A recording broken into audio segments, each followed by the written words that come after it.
할렐루야. 이 시간 사모함으로 주님 앞에 나온 여러분들의 심령 속에 하나님의 축복과 은혜가 임하시기를 주님의 이름으로 간절히 축원합니다. 아멘. 오늘 함께 읽으신 말씀을 통해서 지혜의 말과 우매자의 말이라는 제목으로 함께 은혜를 나누도록 하겠습니다. 오늘 저희들이 함께 읽었던 이 전도서를 묵상하다 보면 이런 우리가 말씀을 깨달을 수가 있습니다. 하나님 없는 인생은 결국 헛되다라는 것과 또 세상 것들은 영원한 만족을 줄 수 없다라는 것, 그리고 하나님을 경외하는 것이 인생의 참된 목적임을 깨닫게 되는 말씀이 오늘 이 전도서의 말씀입니다. 경기를 잘 뛰기 위해서 점검하는 시간, 이것을 하프타임 시간이라고 하는데요, 오늘 이 전도서의 말씀을 통해서 우리 영혼이 앞으로 남은 삶을 하나님 앞에 바로 세우고 더 나아가서는 삶의 방향성을 신앙 안에서 정할 수 있는 그런 은혜가 있기를 간절히 소망합니다. 전도서 10장 12절 상반절 말씀은 오늘 이렇게 시작하고 있습니다. 지혜자의 입의 말들은 은혜로우나. 우리가 전도서의 말씀을 계속 이렇게 묵상하다 보면 이 지혜로운 자와 우매한 자에 대한 이야기를 계속해서 비교해서 이렇게 언급을 하고 있습니다.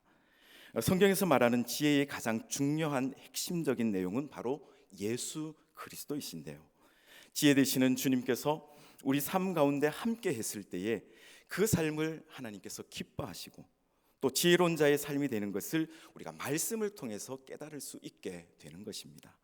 사랑하는 성도 여러분, 우리가 지혜자의 모습을 생각해 본다면 삶 가운데 예수 그리스도가 함께하는 삶, 그리고 하나님의 말씀이 살아있는 삶이 바로 지혜자의 삶일 것입니다. 오늘 12절의 말씀을 통해서 지혜자의 입의 말들은 은혜롭다라고 이렇게 기록하고 있는데요, 여러분, 지혜자의 말이 은혜로울 수 있는 이유는 그 말 가운데 지혜가 있기 때문인 것입니다. 다시 말하면 그 말 속에 예수 그리스도가 있기 때문이라는 것이죠. 우리가 은혜롭다라는 것을 우리가 흔히 은혜가 많습니다, 은혜 많이 받았습니다, 이렇게 표현을 하는데요, 우리가 받은 은혜는 감히 상상하지도 못할 것을 받은 것, 엄청난 것이다라고 표현을 하고 싶습니다. 그래서 우리가 은혜를 선물이다 이렇게 표현하기도 하는데요, 그렇습니다. 우리의 말이 지혜롭고 우리의 말 가운데 예수 그리스도가 녹여져 있다면 우리의 말을 통해서 다른 누군가의 삶 가운데 은혜, 곧 엄청난 선물이 전해진다라는 것을 우리가 말씀하고 있는 것입니다. 우리가 감히 받지 못할 정도의 것, 예기치 못했던 하나님의 귀한 은혜가 우리의 말을 통해서 나타날 수 있다는 것, 그 말씀을 오늘 여기서 기록하여 여러분에게 전하고 있는 것입니다. 이어지는 본문을 통해 보시면 이런 지혜로운 자의 삶의 모습과는 조금 다르게 다시 한번 우매자의, 그리고 지혜가 없는 자, 하나님의 말씀이 없고 또 예수 그리스도가 없는 자의 이 삶이 어떤 삶인지를 본문의 말씀을 기록하여 우리에게 전하고 있는데요, 이어지는 전도서 10장 12절 하반절 말씀과 13절 말씀은 이렇게 기록하고 있습니다. 우매자의 입술들은 자기를 삼키나니 그의 입의 말들의 시작은 우매요 그의 입의 결말들은 심히 미친 것이니라고 말씀하십니다. 여러분, 우매자의 입술, 우매자의 말은 자기를 삼킨다라고 이렇게 기록하고 있는데요, 본문 20절 말씀을 보시면 12절 말씀을 이해하기 딱 좋은 말씀으로 기록하고 있습니다. 20절 말씀을 다시 한번 보십시오. 심중에라도 왕을 저주하지 말며 침실에서라도 부자를 저주하지 말라. 공중의 새가 그 소리를 전하고 날짐승이 그 일을 전파할 것임이니라고 말씀하십니다. 여러분, 한국 속담 가운데 낱말은 뭐가 듣고요? 새가 듣고 반말은 쥐가 듣는다라는 속담이 있습니다. 이 속담의 의미와 20절 말씀이 비슷한 메시지가 될 수가 있습니다. 왕을 저주하지 말며 부자를 저주하지 말고, 우리 마을 가운데서 특별히 지혜가 없을 때에 우리 신앙 안에서 맺어지는 열매가 없을 때 나타나는 모습이라는 것이죠. 우매자의 이런 말은 자기에게 해가 된다라고 말씀하고 있습니다. 내가 남을 저주하고 남을 비판하고 남을 비방했을 때에, 남을 복음으로 축복하지 못하고 하나님의 말씀으로 세우지 못했을 때 우리 삶 가운데 감사가 마르고 불평이 가득한 입술을 가지게 되더라는 것입니다. 그런 우매자의 입술은 자기를 삼킨다라고 기록되어 있고, 더 나아가서는 그들의 결말이 심히 미친 것이라고 말씀하고 있습니다. 여러분, 그 입의 말이 우매한 것으로 시작하면 점점점 갈수록 그 결말이 더 좋지 않은 결말로 치닫게 된다라고 말씀하고 있는 것입니다. 여러분, 이것은 우리들의 말의 습관을 말하고 있는 것입니다. 여러분, 생각해 보십시오. 우리가 날마다 아침에 일어나서 제일 처음으로 내뱉는 말이 무엇인지 생각해 보시기 바랍니다. 침대에서 아니면 잠자리에서 일어나면서 아이고 죽겠다, 이러면 안 되는 것입니다. 우리가 어려움을 당했을 때 죽겠다라고 한다면 먼저 그 나오는 말이 우리의 삶을 좌지우지한다라는 것입니다. 그렇게 말의 습관이 쌓였을 때에 그 말이 결국은 우리를 살리는 것이 아니라는 것이죠. 우리가 말하는 부정적인 내용들, 우리가 말을 통하여서 누군가를 저주하고 우리의 삶에 대해서 불평하면서 우리의 삶을 한탄하는 내용들이 결국 우리에게 독이 되어서 다시 돌아오게 되는 것입니다. 이것은 그냥 한 사람 개인의 이야기가 아니라 실제로 우리의 삶이 복음 앞에서 복음을 말하고 복음을 묵상하고 복음으로 살아가지 못했을 때에 우리 삶에 맺어지는 열매는 복음적이지 못한 것들로 열매 맺어진다라는 말씀인 것입니다. 복음의 은혜를 떠나서 내 힘과 의지로 살아갈 때에 우리의 삶에는 자연스럽게 영적인 활력을 잃어버린 육체의 열매와 공허함이 맺어지게 되는 것입니다. 성경이 경고하는 대표적인 결과는 다음과 같이 요약할 수 있는데요. 첫 번째는 영적인 메마름과 공허함이라는 것입니다. 우리가 참포도나무이신 예수님께 붙어 있지 않아 영양 공급이 끊기면 내면에 기쁨과 평안이 사라지고 영적 침체가 찾아오게 되는 것입니다. 두 번째는 자기 중심성과 교만이라는 것인데요. 복음이 주는 값없는 은혜를 잊어버리면 자신의 행위와 공로를 의지하게 되어서 타인을 비판하고 판단하고 율법적인 태도를 갖게 되더라는 것입니다. 세 번째는 육체의 일을 도모하게 되는 것입니다. 성령의 열매를 맺지 못하는 삶은 결국 시기와 분냄과 다툼과 분열과 탐심, 인간의 재성이 이끄는 파괴적인 결과들로 이어지게 되는 것입니다. 네 번째는 헛된 수고를 하게 됩니다. 하나님이 기뻐하시는 뜻이 아닌 자신의 영광과 세상의 성공함을 쫓게 되어서 결국 덧없고 허무한 인생의 열매를 거두게 되는 것입니다. 14절과 15절은 이어서 이렇게 기록하고 있습니다. 우매한 자는 말을 많이 하거니와 사람은 장래 일을 알지 못하나니 나중에 일어날 일을 누가 그에게 알리리요. 우매한 자들의 수고는 자신을 피곤하게 할 뿐이라 그들은 성읍에 들어갈 줄도 알지 못함이니라고 말씀하십니다. 여기 말씀을 보시면 우매한 자는 말이 많다라고 말합니다. 이런저런 이야기를 하기 좋아하죠. 내일을 위해서 또는 하는 일에 대해서 말하는 것을 정말 좋아합니다. 자, 그런데 그렇게 말을 많이 하지만 그 누구도 오늘 일어날 일에 대해서, 내일 있을 일에 대해서 알지 못한다고 전도서의 말씀은 우리에게 말씀하고 있습니다. 우매자가 말이 많다는 것, 또 미래를 알지 못한다는 말을 통해서 우리가 알 수 있는 것은 지혜롭게 살지 못하는 자든 복음대로 살지 못하는 자든 하나님의 말씀이 없는 자든 예수 그리스도가 없는 자들의 말 가운데는 많은 경우에 지나치게 긍정적이거나 지나치게 부정적일 수 있다는 것을 우리가 명심해야 되는 것입니다. 자, 이 말이 무슨 말이냐 하면, 예를 들어서 우리가 물질에 대한 이야기를 막 나눌 때에 우리가 재정적으로 풍족하다 이렇게 느낄 때에는 우리가 우리의 인생이 평안하다, 성공했다 이렇게 단정지어 말한다라는 것입니다. 우리의 내일이 안정적이다, 지나치게 긍정적으로 말할 수 있다라는 것이죠. 자, 반면에 우리가 물질적으로 부족함이 있을 때에는 우리의 미래가 불투명하고 우리의 삶 가운데 평안함이 하나도 없다라고 이렇게 극단적으로 쉽게 이야기하더라는 것입니다.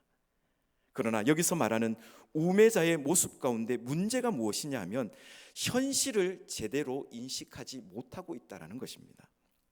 하나님의 말씀이 있는 곳에 삶이 있는 것이고, 하나님의 말씀이 있는 곳에 곧 생명이 있다는 그 사실, 복음의 열매가 피어나는 곳에 하나님께서 기뻐하시는 하나님 나라가 세워진다는 그 사실, 그리고 그러한 삶이 우리의 삶이 되었을 때에 그 삶이 진짜 생명력이 있는 삶이라는 것에 대해서 우매자는 알지 못하더라는 것입니다.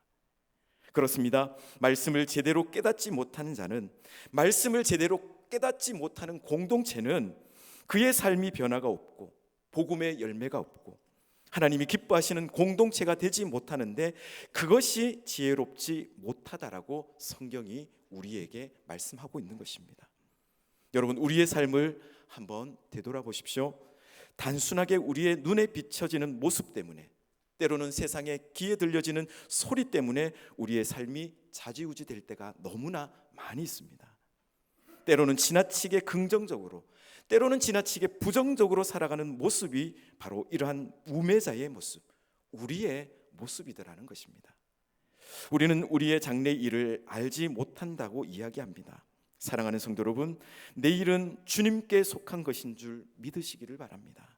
우리가 내일을 바라봤을 때에 언제나 믿음으로 발걸음을 떼는 것이 믿는 자의 모습이며, 하나님께서 원하시는 신앙인의 모습임을 반드시 명심하며 살아가시기를 주님의 이름으로 간절히 축원합니다. 아멘. 우매자의 수고는 헛된 것입니다.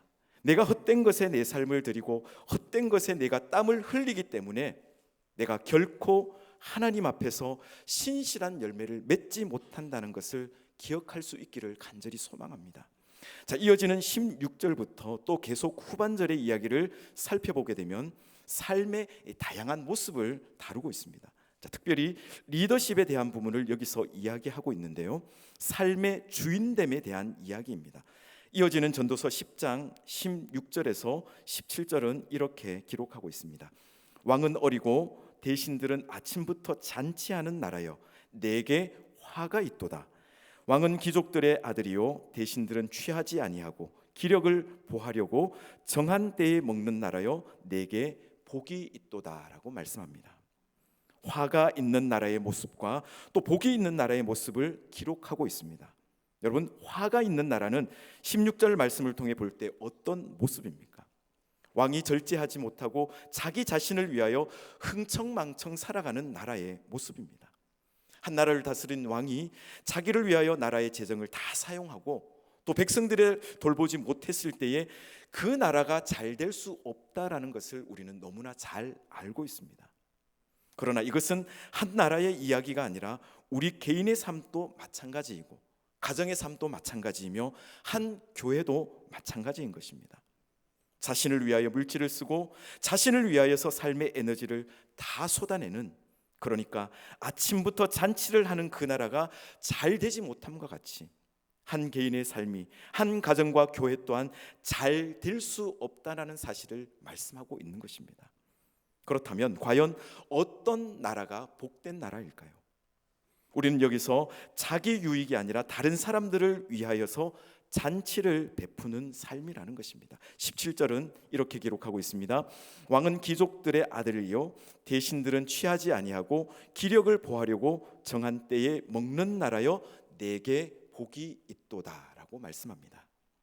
지혜로운 자는 언제 어디서 잔치를 베풀어야 될지, 또 누구를 위해서 잔치를 베풀어야 될지를 아는 사람이라는 것이죠. 그런 왕이 있는 나라가 바로 복된 나라입니다. 그런 삶이 있는 개인의 삶이 복된 삶이고, 그런 가정, 그런 교회가 복되고 하나님께서 기뻐하는 모습인 것입니다. 이어지는 18절에서 19절의 모습은 게으른 자와 그렇지 못한 자의 삶을 비교하고 있는데요, 18절과 19절을 보십시오. 게으른즉 석가래가 내려앉고 손을 놓은즉 집이 새느니라. 잔치는 희락을 위하여 베푸는 것이요 포도주는 생명을 기쁘게 하는 것이나 돈은 범사에 이용되느니라고 말씀합니다. 여기 말씀을 보시면 게으른 자의 집은 어느 순간 무너질 수밖에 없을 정도로 방치되어 있다라는 것입니다. 우리의 삶에 있어서 주어진 자의 삶을 하나님 앞에서 감사하면서 성실하게 충성된 청직의 삶을 살지 못했을 때에 나타나는 결과의 모습인 것입니다. 자, 19절은 그와 반대되는 모습인데요, 어떤 사람들은 이 19절의 말씀을 18절에 이어서 이제 부정적인 내용으로 평가하는 사람들이 있습니다. 그러나 전도자가 끊임없이 우리에게 게으른 자와 부지런한 자, 그리고 지혜로운 자와 지혜롭지 못한 자의 모습을 대조하여서 이 전도서 전체를 쓰고 있기 때문에 18절과 19절을 대조해서 보시면 좀 더 깊은 의미를 알 수 있게 됩니다. 이 19절은 긍정적인 모습으로 생각한다면 이 잔치는 희락을 위하여 있는 것이고, 포도주는 생명을 기쁘게 하는 것이고, 또 돈은 범사에 이용된다라는 이 표현을 통해서 우리가 기억해야 될 것은 우리의 삶 가운데서 부지런히 땀을 흘리는 그 모습, 또 땀 흘림을 통하여서 또 다른 누군가에게 유익을 함께 나눌 수 있다라는 말씀입니다. 우리가 영적으로 생각해 본다면 이것은 나를 위한 삶이 아니라 누군가의 영혼을 살찌우는 삶의 모습을 생각하면 더 좋을 것 같습니다. 부지런한 자의 삶이 그렇다는 것이죠. 부지런하여서 열심히 살아가는 그 모습 가운데 결국은 나만 잘 되는 삶이 아니라, 우리 가정만 잘 되는 삶이 아니라, 우리 교회만 잘 되는 삶이 아니라, 그 모습을 통하여서 다른 누군가에게 잔치에 참여하고 내가 열심히 땀 흘려 번 돈을 통하여서 다른 누군가와 함께 그 유익함을 함께 나눌 수 있게 되는 것입니다. 우리가 이 모습을 통하여서 우리 삶 가운데 두 가지를 한번 가슴에 새기고 결단하며 삶의 현장으로 돌아가시면 좋겠습니다. 첫 번째로, 나의 말이 선물이 되게 하라는 말씀입니다. 우리가 오늘 하루 살아가면서 만나는 많은 사람들에게 많은 이야기를 할 것입니다. 우리가 지난 주일날 또 교회에서 많은 사람들을 만나면서 많은 이야기를 했을 것입니다. 허겁지겁 한 주간의 삶을 살아왔고 뭔가 쫓기듯이 한 주간의 삶을 살아오셨다면, 우리가 잠시 우리 영혼을 돌아보시면서 하프타임, 영적 재정비의 시간을 갖는다면 우리 신앙이 일보 진일보하게 될 것입니다. 과연 우리가 어제 했던 많은 이야기를 통해서 얼마나 많은 사람들이 은혜를 입었는지, 얼마나 많은 사람들이 나를 통하여서 생각지 않았던 하나님의 그 선물을 받았는지에 대한 부분을 한번 묵상할 수 있기를 간절히 소망합니다. 다시금 시작되는 월요일부터 이 한 주간의 삶을 우리가 살아가면서 우리는 가족을 만날 것이고, 우리의 친구들을 만나고, 직장의 동료들을 만날 것이고, 또 낯선 누군가를 만나게 될 것입니다. 그 모습 가운데 우리의 말을 통하여 우리를 만난 영혼들이 은혜를 입기를 간절히 소망합니다. 예수님이 주시는 따뜻한 은혜의 마음을 누릴 수 있었으면 좋겠습니다. 우리가 함께 나누었던 말로 인해서 내 주위의 사람들이 생각지도 못했던, 예상치도 못했던 하나님의 그 은혜의 선물을 받을 수 있기를 주님의 이름으로 간절히 축원합니다.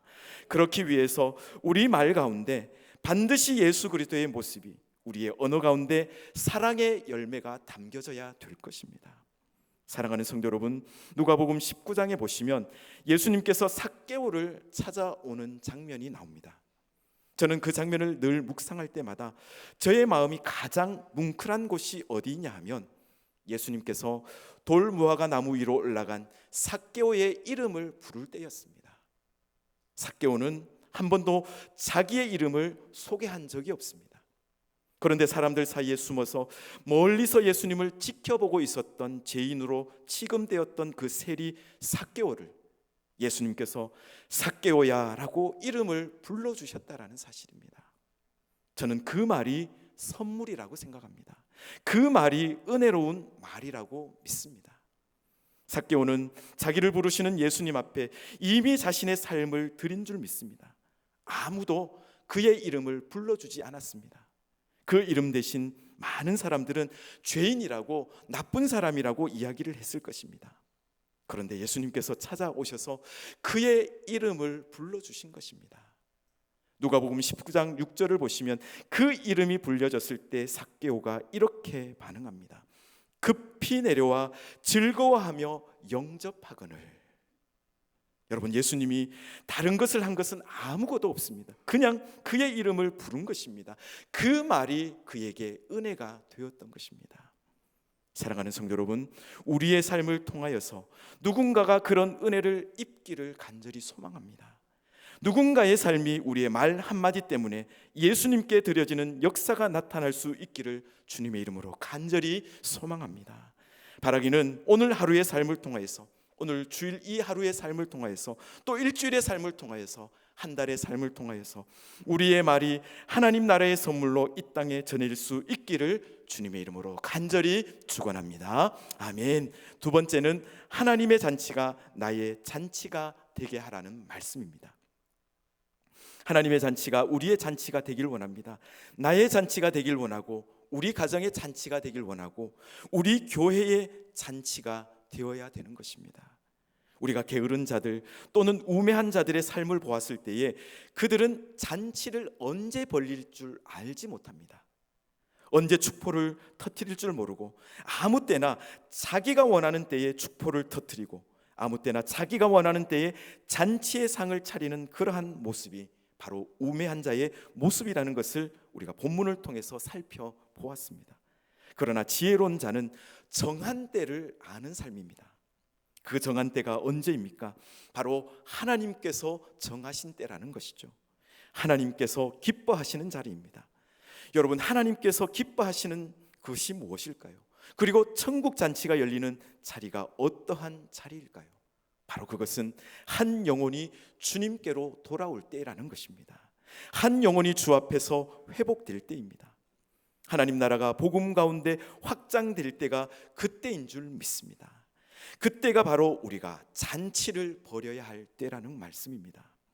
우리가 단순히 우리의 건강이 회복되어졌을 때에, 단순히 우리가 오랫동안 기도했던 것이 응답받았기 때문에, 단순히 물질의 문제가 해결되었기 때문에 그 문제 때문에 잔치를 벌이는 것이 아니라, 우리가 명심해야 될 것은 우리의 물질의 문제가 해결되고, 건강의 문제가 해결되고, 우리의 신분의 문제가 해결되고, 우리 관계의 문제가 해결되었을 때 그 모습을 통하여서 누구의 모습이 드러나야 합니까? 바로 하나님의 모습이 드러나서, 하나님의 모습이 드러나서 그 모습을 바라보는 그 누군가가 하나님 앞에 돌아올 수 있는 축복의 통로가 된다는 사실을 여러분 명심하시기를 바랍니다. 사랑하는 성도 여러분, 우리가 위대한 일을 하자라는 것이 아닙니다. 엄청난 일을 하자라는 것이 아니라는 것이죠. 여러분, 우리가 성경을 통하여 기록되어 있는 과부의 두 랩돈 헌금을 여러분 기억하실 것입니다. 그것이 그렇게 위대한 것이 아니었습니다. 누군가에게는 없어져도 찾지 않을 돈이었을지 모릅니다. 그러나 예수님께서는 그 여인을 칭찬하셨습니다. 저는 바로 그 자리가 하나님 나라의 잔치가 열리는 자리인 줄 믿습니다. 보잘것없는 가부, 그리고 바쳐진 그 헌금은 누군가에게는 있으나 마나한 돈이었지만, 그것을 정성껏 하나님께 바쳤을 때에 그 모습을 보고 하나님이 기뻐하셨다라는 사실입니다. 선한 사마리아인이 쓰러진 사람을 몰래 도왔습니다. 아무도 그 사람의 선행을 기억하지 못했습니다. 그러나 저는 그 자리가 하나님 나라의 잔치가 열리는 자리인 줄 믿습니다. 우리가 그러한 삶에 있어서 결단이 있기를 간절히 소망합니다. 하나님, 나의 삶이 하나님의 잔치가 열리는 곳에 함께 참여하는 자가 되며 그로 인해 함께 기뻐하는 자가 되기를 간절히 원합니다. 주님께서는 우리가 매일 마주하는 일상이 주님의 잔치가 되고 그 안에서 참된 기쁨과 평안을 누리기를 원하십니다.